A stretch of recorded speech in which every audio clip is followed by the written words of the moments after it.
এর ফিল্ড অফিসারের দ্বিতীয় পর্ব। এই প্রশ্নটার প্রথম পর্ব চলে গিয়েছে এবং দ্বিতীয় পর্বে সবাইকে শুভেচ্ছা। এটা 2022 সালের 22 সালে অনুষ্ঠিত হয়েছিল।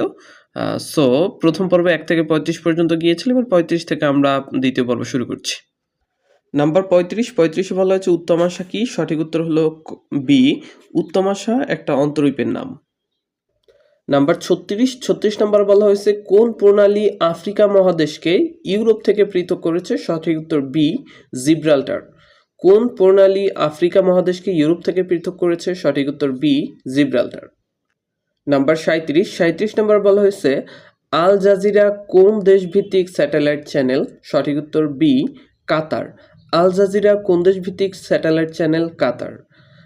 সলিউশনে বলা হয়েছে আল জাজিরা কাতারের দোহার সদর দফতর থেকে সম্প্রচারিত একটা সংবাদ ভিত্তিক টেলিভিশন চ্যানেল। নাম্বার 38 সবচেয়ে বড় মহাদেশ কোনটা? সঠিক উত্তর বি, এশিয়া।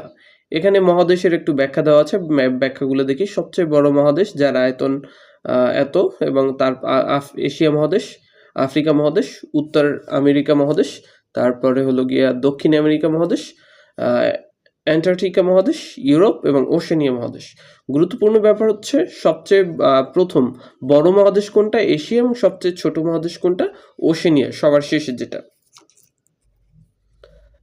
এরপরে পরবর্তী প্রশ্ন নাম্বার 39 বলা হয়েছে ন্যাটো এর প্রথম একমাত্র মুসলিম দেশ কোনটি? সঠিক উত্তর বি, তুরস্ক। ন্যাটো এর একমাত্র মুসলিম দেশ কোনটি? সঠিক উত্তর বি, তুরস্ক। বর্তমানে আল জাজিরাও রয়েছে, এটা প্রিভিয়াস প্রশ্ন, এই কারণে আসলে এখানে ওই অপশনে শুধু তুরস্কই দেওয়া ছিল। এই অপশনে যে কয়টা অপশন আছে এর মধ্যে তুরস্ক আছে। বর্তমানে আল জাজিরাও রয়েছে, যেটা হলো গিয়া সরি আল জাজির না, আলবেনিয়া, যেটা হলো ন্যাটোর আরও একটি মুসলিম দেশ। ন্যাটোর সর্বশেষ সদস্য হলো সুইডেন। এই তথ্যটা মনে রাখা গুরুত্বপূর্ণ। বর্তমান ন্যাটোর সদস্য হলো 32টি এবং সর্বশেষ হলো সুইডেন। নাম্বার 40 নাম্বার বলা হয়েছে মোনালিসা চিত্রটির চিত্রকারকে? সঠিক উত্তরে লিওনার্দো দা ভিঞ্চি। মোনালিসা চিত্রটির চিত্রকারকে Leonardo da Vinci. Number 41 number বলা হয়েছে আল আকসা মসজিদ কোথায় অবস্থিত? এটা আমরা সবাই জানি অলমোস্ট, জেরুজালেমে। আল আকসা মসজিদ কোথায় অবস্থিত? জেরুজালেমে। নাম্বার 42 বলা হয়েছে কোন ইউরোপীয় ভারতে আসার জলপথ আবিষ্কার করেন? সঠিক উত্তর ভাস্কো দা গামা। 1948 সালে পর্তুগিজ নাবিক ভাস্কো দা গামা, পর্তুগিজরা, হ্যাঁ, এটাও আসতে পারে যে কারা সর্বপ্রথম ভারতে আসার করেছেন? সঠিক উত্তর হলো পর্তুগিজরা। পর্তুগিজ নাবিক ভাস্কো দা গামা ভারতে আসার জলপথ আবিষ্কার করেন 1498 সালে, মানে 1500 বছরের 2 বছর আগে আর কি। তারপরে 1492 সালে ইতালীয় নাবিক কলম্বাস আমেরিকা আবিষ্কার করেন। কলম্বাস কত সালে? 1492 সালে। আর ভারতের জলপথ আবিষ্কার করেন 1498 সালে। পরবর্তী প্রশ্ন দ্বীন-এ ইলাহি এর প্রবর্তককে? সঠিক উত্তর বি, সম্রাট আকবর। দ্বীন-এ ইলাহি এর প্রবর্তক সম্রাট আকবর। 1582 সালে 40 বছর বয়সে সম্রাট আকবর আনুষ্ঠানিকভাবে ধর্ম প্রবর্তন করেন। নাম দেওয়া হয় দ্বীন-এ ইলাহি। তারপর নাম্বার 44 নাম্বার বলা হয়েছে কারবালা কোন দেশে অবস্থিত? কারবালার ক ইরাকের ক। কারবালা ইরাকে অবস্থিত। কারবালার ক ইরাকে ক। ইরান ইরাক এই দুইটার মধ্যে কনফিউশন লেগে যায়, এভাবেই মনে রাখবেন। কারবালাতে আছে ক, ইরাকেও আছে ক, কতে কতে কানেকশন। কারবালা কোন দেশে অবস্থিত? সঠিক উত্তর ইরাকে। এখানে একটা জিনিস গুরুত্বপূর্ণ, সেটা হচ্ছে গিয়ে এখানে শিয়াদের অত্যন্ত সম্মানিত ব্যক্তিত্ব ইমাম হোসেনের সমাধি। ইমাম হাসান নাকি ইমাম হোসেন? কারবালায় কার অবস্থিত? ইমাম হোসেনের। এই তথ্যটা গুরুত্বপূর্ণ। নাম্বার 45 বলা হয়েছে যুক্তরাষ্ট্রের দাসপ্রথা কে বিলুপ্ত করেন? সঠিক উত্তর এ, আব্রাহাম লিঙ্কন। যুক্তরাষ্ট্রের দাসপ্রথা কে বিলুপ্ত করেন? Abraham Lincoln. সুয়েজ খাল সংযুক্ত করেছে কোনটাকে? সঠিক উত্তর সি, লোহিত সাগর ও ভূমধ্য সাগরকে। সুয়েজ খাল এটা জাতীয়করণ করেছেন কারা? সুয়েজ খাল কিন্তু মিশরের আন্ডারে। সো সুয়েজ খাল সংযুক্ত করেছে, সঠিক উত্তর হচ্ছে লোহিত সাগর ও ভূমধ্য সাগর। সুয়েজ খাল, এই তথ্যটা একটু গুরুত্বপূর্ণ। মিশর সুয়েজ খাল জাতীয়করণ করেন 1956 সালে। আর এটা খননের যে ব্যাপারটা, সুয়েজ খাল খনন করেন ফরাসি ইঞ্জিনিয়ার ফার্ডিনান্দো দা লিসেপস। 1859 সালে খনন কাজ শুরু হয় এবং 1859 1969 সালে এটা উদ্বোধন করা হয়। 10 বছর মোটামুটি মাঝখানে সময় নেয় এবং এটা জাতীয়করণ করে 1956 সালে মিশর, 26শে জুলাই 1956 সালে। পরবর্তী প্রশ্ন 47, এটা একটু গুরুত্বপূর্ণ। হরপ্পা মহেঞ্জোদারো কোন সভ্যতার অন্তর্ভুক্ত? সঠিক উত্তর হচ্ছে সিন্ধু সভ্যতার অন্তর্ভুক্ত। এখানে যদিও গ্রিক দেওয়া আছে, এটা ভুল, এটা প্রিন্টিং অথবা টাইপিং মিস্টেক হয়েছে। সঠিক উত্তর হচ্ছে সি, হরপ্পা মহেঞ্জোদারো কোন সভ্যতার অন্তর্ভুক্ত? সঠিক উত্তর হচ্ছে সিন্ধু সভ্যতার অন্তর্ভুক্ত। পরবর্তী প্রশ্ন নাম্বার 48, পানামা খাল সংযুক্ত করেছে কোনটাকে? উত্তর আমেরিকাকে। এটা গুরুত্বপূর্ণ তথ্য। পানামা খাল, সুয়েজ খাল, তারপরে বেরিং প্রণালী, জিব্রাল্টার প্রণালী, হ্যাঁ, কয়েকটা হাতে গোনা কিছু প্রণালী আছে, এগুলো খুব গুরুত্বপূর্ণ। পানামা খাল সংযুক্ত করেছে কোনটাকে? সঠিক উত্তর হচ্ছে বি, উত্তর আমেরিকাকে। পানামা খাল জাহাজ চলাচলের জন্য পানামা প্রজাতন্ত্রের ইস্থমাসে নির্মিত হয় একটা খাল, যা আটলান্টিক ও প্রশান্ত মহাসাগরকে যুক্ত করেছে। এই দুইটা তথ্য খুব গুরুত্বপূর্ণ। এই খালটা ব্যবহারের জন্য উপযোগী করে দেওয়া হয় 1914 সালে। কত সালে? 1914 সালে। পানামা খালটা উন্মুক্ত করে দেওয়া হয় কত সালে? ব্যবহার উপযোগী করে দেওয়া হয় 1914 সালে। রবীন্দ্রনাথ ঠাকুর পেয়েছেন, কি বলবো ওটাকে, রবীন্দ্রনাথ ঠাকুর হলো গিয়ে ভুলে গেলাম, নোবেল প্রাইজ। রবীন্দ্রনাথ ঠাকুর নোবেল প্রাইজ পেয়েছেন 1913 সালে, আর পানামা খালকে সবার জন্য উন্মুক্ত করে দেওয়া হয় 1914 সালে। এই তথ্যগুলো মনে রাখতে হবে। পরবর্তী প্রশ্ন, আধুনিক কম্পিউটারের জনককে? সঠিক উত্তর সি, চার্লস ব্যাবেজ। আধুনিক কম্পিউটারের জনক চার্লস ব্যাবেজ। মরক্কোর রাজধানী কোথায়? রাবাতো। সঠিক উত্তর বি, মরক্কোর রাজধানী কোথায়? রাবাতো। মরক্কোর রাজধানী হলো রাবাতো, মিশরের রাজধানী হলো কায়রো, সৌদি আরবের রাজধানী আমরা সবাই জানি, তবে সৌদি আরবের দ্বিতীয় বৃহত্তম শহর হলো জেদ্দা, YCRE সদর দপ্তর কিন্তু জেদ্দা। এবং ইরানের রাজধানী কোথায়? ইরানের রাজধানী হলো তেহরান। এটা আসার মতো কয়েকদিন আগে যুক্তরাষ্ট্র এবং ইরানের ঝামেলা গিয়েছে, এই জন্য এটা আলোচিত একটা জায়গা ইরান। অর্থনীতিতে চাহিদা বলতে কি বোঝায়? সঠিক উত্তর এ, আকাঙ্ক্ষা ও অর্থ প্রদানের সামর্থ্য। অর্থনীতিতে চাহিদা বলতে কি বোঝায়? আকাঙ্ক্ষা ও অর্থ প্রদানের সামর্থ্য। এখানে একটা গুরুত্বপূর্ণ তথ্য আপনাদেরকে শেয়ার করতে চাই, সেটা হচ্ছে চাহিদার উপাদান কয়টি? সঠিক উত্তর 3টি। খুবই গুরুত্বপূর্ণ একটা তথ্য। চাহিদার উপাদান কয়টি? 3টি। কোনো দ্রব্য পাওয়ার আকাঙ্ক্ষা, দ্বিতীয়টি হচ্ছে দ্রব্যটি ক্রয় করার সামর্থ্য, তৃতীয়টি হচ্ছে টাকা খরচ করার ইচ্ছে। এই 3টা হলো চাহিদার উপাদান। তথ্য 3টা মনে রাখতে হবে। আবার একটু দেখুন, 1 নম্বরে বলা হচ্ছে কোনো দ্রব্য পাওয়ার আকাঙ্ক্ষা, দ্বিতীয়টি বলা হচ্ছে দ্রব্যটি ক্রয় করার সামর্থ্য, 3 নম্বরে বলা হচ্ছে টাকা খরচ করার ইচ্ছা। এই হলো মোটামুটি চাহিদার উপাদান। 52 নম্বর বলা হচ্ছে মুদ্রাস্ফীতি কি? সঠিক উত্তর এ, অর্থের মূল্য কমে আসা। মুদ্রাস্ফীতি কি? অর্থের মূল্য কমে আসা। তারপরে বলা হয়েছে নাম্বার 53তে বলা হয়েছে কম্পিউটারের মস্তিষ্ক বলা হয় কোন অংশটাকে? সঠিক উত্তর হচ্ছে এ, CPU। কম্পিউটারের মস্তিষ্ক বলা হয় কোন অংশকে? সঠিক উত্তর এ, CPU। এই তথ্যটা মনে রাখা খুবই গুরুত্বপূর্ণ। তারপরে ময়ূর সিংহাসন এর নির্মাতাকে? নাম্বার 54। ময়ূর সিংহাসনের নির্মাতা হচ্ছে সম্রাট শাহজাহান। মুঘল আমলে নির্মিত ভারতের স্থাপত্য। ময়ূর সিংহাসন, যার স্থান হলো আগ্রা, দিল্লিতে। আগ্রার জামে মসজিদ, যেটা আগ্রা দিল্লিতে, দেওয়ানি খাস, এটাও দিল্লিতে। এই তথ্যগুলো গুরুত্বপূর্ণ। সম্রাট আওরঙ্গজেবের পুত্র শাহজাদা মোহাম্মদ আজম শাহ, তিনি 1678 সালে লালবাগ কেল্লার নির্মাণ কাজ শুরু করেন। তাহলে লালবাগ কেল্লার নির্মাণ কাজ শুরু করেন কে? সম্রাট আজম শাহ। হ্যাঁ, সম্রাট আওরঙ্গজেবের পুত্র শাহজাদা মোহাম্মদ আজম শাহ। তথ্যটা মনে রাখবেন। অনেকে শায়েস্তা খান থাকলে কিন্তু শায়েস্তা খান দিয়ে ফেলবেন। শায়েস্তা খান কি করেন? শায়েস্তা খান কাজটা সমাপ্ত করেন, কারণ আজম শাহ টোটাল কাজটা সমাপ্ত করতে পারে নাই। তিনি শুরু করেছেন, তারপর অনেক বছর কাজ অফ থাকে, তারপর শায়েস্তা খান সবার শেষে করেন, কাজটা সমাপ্ত করেন। মুঘল প্রাসাদ নামে পরিচিত এটা। আচ্ছা, পরবর্তী প্রশ্ন, রিখটার স্কেল দ্বারা কি করা হয়? সঠিক উত্তর হচ্ছে সি, ভূমিকম্পন শক্তি। রিখটার স্কেল দ্বারা কি পরিমাপ করা হয়? ভূমিকম্পের শক্তি পরিমাপ করা হয়। Charles F Richter Richter scale কে করেন? চার্লস এফ রিখটার 1935 সালে রিখটার স্কেল তৈরি করেন, যা ভূমিকম্পের তীব্রতা মাপার কাজে করা হয়। তারপরে নাম্বার 56 বলা হয়েছে রাইট ভ্রাতৃদ্বয় নিচের কোনটি উদ্ভাবন করেছিলেন? সঠিক উত্তর সি, অ্যারোপ্লেন। রাইট ভ্রাতৃদ্বয় নিচের কোনটা উদ্বোধন করেছিলেন? সঠিক উত্তর সি, অ্যারোপ্লেন। ওনাদের দুইজনের নাম কি? দুই ভাইয়ের, রাইট ব্রাদার্স, উইলবার রাইট এবং অরভিল রাইট, এই দুইজন উইলবার রাইট এবং অলিভির রাইট। ওকে, নাম দুটো গুরুত্বপূর্ণ আছে, একটু মনে রাখার চেষ্টা করবেন। উইলবার রাইট এবং অরভিল রাইট এই দুইজনে কি করেন? এরোপ্লেন, দুই ভাই, আপন দুই ভাই, সহোদর ভাই, এরা এরোপ্লেন উদ্ভাবন করেন। পরবর্তী প্রশ্ন নম্বর 27, চিরস্থায়ী বন্দোবস্ত চালুকরণকে, সঠিক উত্তর হচ্ছে লর্ড কর্নওয়ালিস। এটা খুবই গুরুত্বপূর্ণ, এখানে একটু তথ্যটা মনে রাখা চাই। সেটা হচ্ছে কোম্পানি শাসন দুর্নীতিমুক্ত সুসংগঠিত করতে 1786 সালে লর্ড কর্নওয়ালিসকে ভারতের গভর্নর জেনারেল এবং সেনাপ্রধানের দায়িত্ব দেওয়া হয়।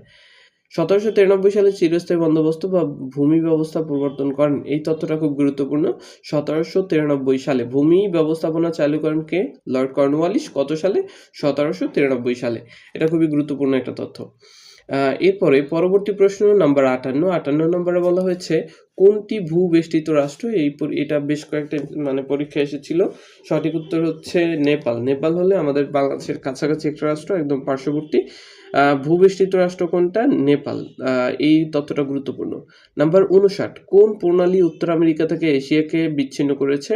সঠিক উত্তর ডি, বেরিং প্রণালী। এই প্রণালীগুলো খুবই গুরুত্বপূর্ণ, প্রণালীগুলো এসে থাকে বিভিন্ন পরীক্ষায়।